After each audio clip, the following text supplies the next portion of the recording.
We love you, Elder Kieran. Nous vous aimons, Elder Kieran. Est-ce que je pourrais emprunter cet accent pendant 10 minutes? Dans le Nouveau Testament, nous lisons l'histoire de Bartimée qui a crié vers Jésus pour lui demander d'opérer un miracle. Et Jésus lui dit, « Va, ta foi t'a sauvé. » Aussitôt, il recouvra la vue. À une autre occasion, un homme à Bethsaïda a imploré la guérison. À la différence du précédent, ce miracle ne s'est pas produit instantanément. Plutôt, Jésus l'a béni 2 fois avant que celui-ci ne soit guéri. Dans un troisième exemple, l'apôtre Paul a prié le Seigneur 3 fois dans son affliction, et pourtant, à notre connaissance, sa requête ne lui a pas été accordée. 3 personnes différentes, 3 expériences différentes. D'où cette question.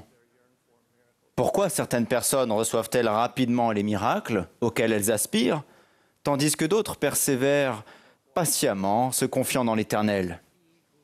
Nous ne connaissons pas toujours la raison, mais nous nous réjouissons de connaître celui qui nous aime et qui fait tout pour notre bien-être et notre bonheur. Dieu qui voit la fin depuis le commencement nous assure que notre adversité et nos afflictions ne seront que pour un peu de temps et seront consacrés à notre avantage. Pour nous aider à mieux comprendre le sens de nos afflictions, Orson Whitney a enseigné « Aucune des souffrances que nous connaissons, aucune des épreuves que nous traversons n'est vaine. La souffrance nous instruit. Tout ce que nous endurons patiemment fortifie notre personnalité, nous purifie le cœur, nous épanouit l'âme et nous rend plus tendres et plus charitables. Et c'est par le chagrin et la souffrance, le labeur et les épreuves que nous acquérons l'éducation que nous sommes venus chercher ici-bas et qui nous permettra de ressembler davantage à nos parents célestes. » Comprenant que la puissance de Christ reposerait sur lui dans ses afflictions, l'apôtre Paul a dit humblement « Car quand je suis faible, c'est alors que je suis fort. » Les difficultés de la vie nous mettent à l'épreuve. Même le Sauveur a appris l'obéissance et a été élevé à la perfection par les souffrances. Et un jour, il déclarera avec compassion « Je t'ai mis au creuset, je t'ai éprouvé dans la fournaise de l'adversité. » Placer leur confiance dans les desseins divins de Dieu redonne de l'espoir aux âmes fatiguées et ravive leur détermination pendant les périodes d'angoisse et de peine. Il y a de nombreuses années, Russell Nelson a fait part de ce précieux conseil. Si nous considérons toute chose avec une perspective éternelle, notre charge s'en trouvera considérablement allégée. Mon épouse Jill et moi-même avons récemment été témoins de cette vérité en observant la fidélité de Holly et Rick Porter, dont le fils âgé de 12 ans, Trey, est décédé dans un incendie tragique. S'étant gravement brûlé les mains et les pieds au cours d'une lutte héroïque pour sauver son fils, Holly a plus tard témoigné lors d'une réunion de Sainte-Seine de la paix et de la joie immense que le Seigneur avait déversée sur sa famille dans leur angoisse, utilisant des mots tels que « miraculeux »,« incroyable » et « stupéfiant ». Le chagrin insoutenable de cette chère mère a été remplacé par une paix absolue grâce à la pensée suivante. Ce ne sont pas mes mains qui sauvent, ce sont celles du Sauveur. Au lieu de considérer mes cicatrices comme un souvenir de ce que je ne suis pas parvenu à faire, je me souviens des cicatrices que porte mon Sauveur. Son témoignage est un accomplissement de la promesse suivante de notre prophète. En pensant de manière céleste, vous verrez les épreuves et l'opposition sous un jour nouveau. Todd Christofferson a enseigné « Je crois que lorsque Dieu a présenté son plan de rédemption dans le monde prémortel, le défi de surmonter l'adversité et d'en ressortir grandi nous a plu. Nous devons maintenant aborder ce défi en sachant que notre Père Céleste nous soutiendra, mais il est crucial que nous nous tournions vers lui. Sans Dieu, les sombres expériences de la souffrance et de l'adversité poussent au découragement, au désespoir et même à l'amertume. Pour éviter les ténèbres du mécontentement et recevoir plus de paix, d'espérance et même de joie face aux difficultés de la vie, je suggère 3 principes divins en guise d'invitation. Premièrement, la foi devient plus forte lorsque l'on met Jésus-Christ en premier.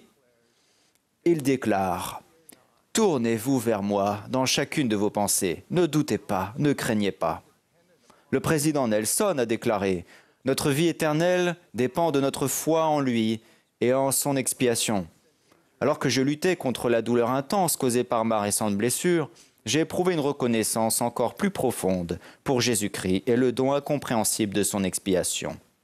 Rendez-vous compte. Le Sauveur a souffert des souffrances et des afflictions et des tentations de toute espèce, afin de pouvoir nous réconforter, nous guérir et nous secourir en temps de besoin.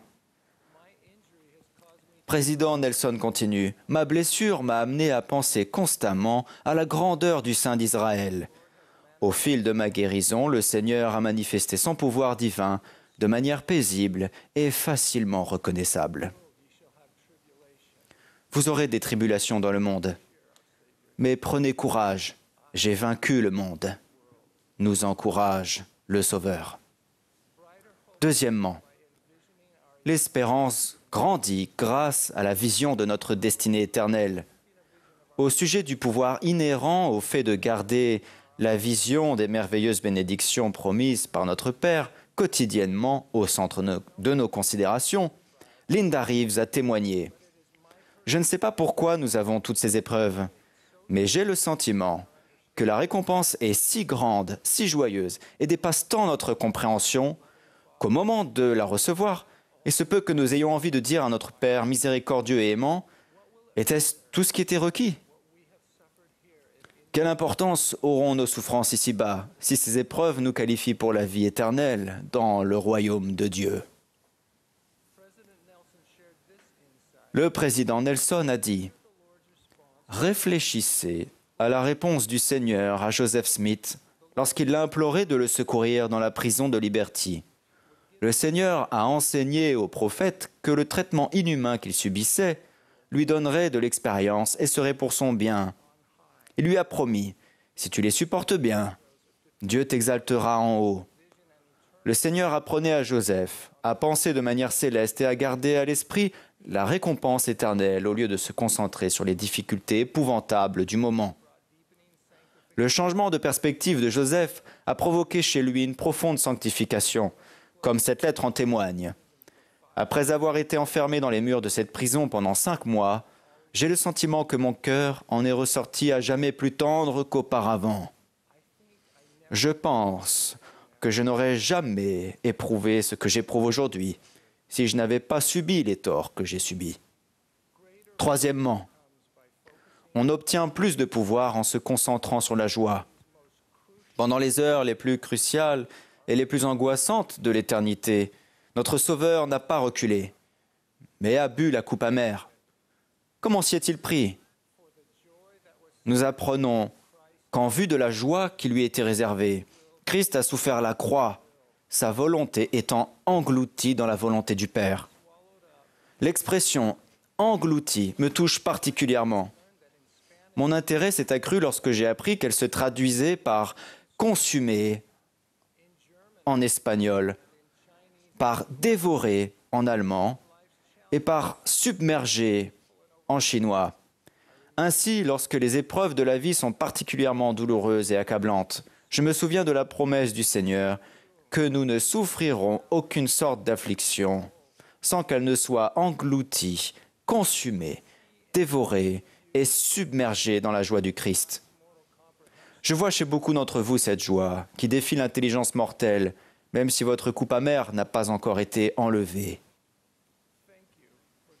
Merci de respecter vos alliances et d'être des témoins de Dieu. Merci de vos efforts pour bénir autrui, alors qu'il y a dans votre âme des chagrins et des secrets. Camille Johnson a enseigné que lorsque vous apportez le réconfort du Sauveur à quelqu'un, vous le recevez vous-même. Maintenant, revenons à la réunion de Sainte-Seine où nous avons été témoins du miracle de la famille de Holly Porter, qui a été secourue par le Seigneur. Alors que je réfléchissais sur l'estrade à ce que je pourrais dire pour réconforter cette merveilleuse famille et leurs amis, une idée m'est venue. cite les paroles du Sauveur. Je conclus donc aujourd'hui, comme je l'ai fait ce jour-là, en citant ces paroles qui guérissent l'âme blessée. Venez à moi, vous tous qui êtes fatigués et chargés, et je vous donnerai du repos. J'allégerai aussi les fardeaux qui sont mis sur vos épaules, de sorte que vous ne pourrez plus les sentir sur votre dos pendant que vous êtes en servitude, afin que vous sachiez avec certitude que moi, le Seigneur Dieu, j'interviens effectivement en faveur de mon peuple dans ses afflictions. Je ne vous laisserai pas orphelins, je viendrai à vous. Je témoigne avec joie et révérence que notre Sauveur vit et que ses promesses sont certaines.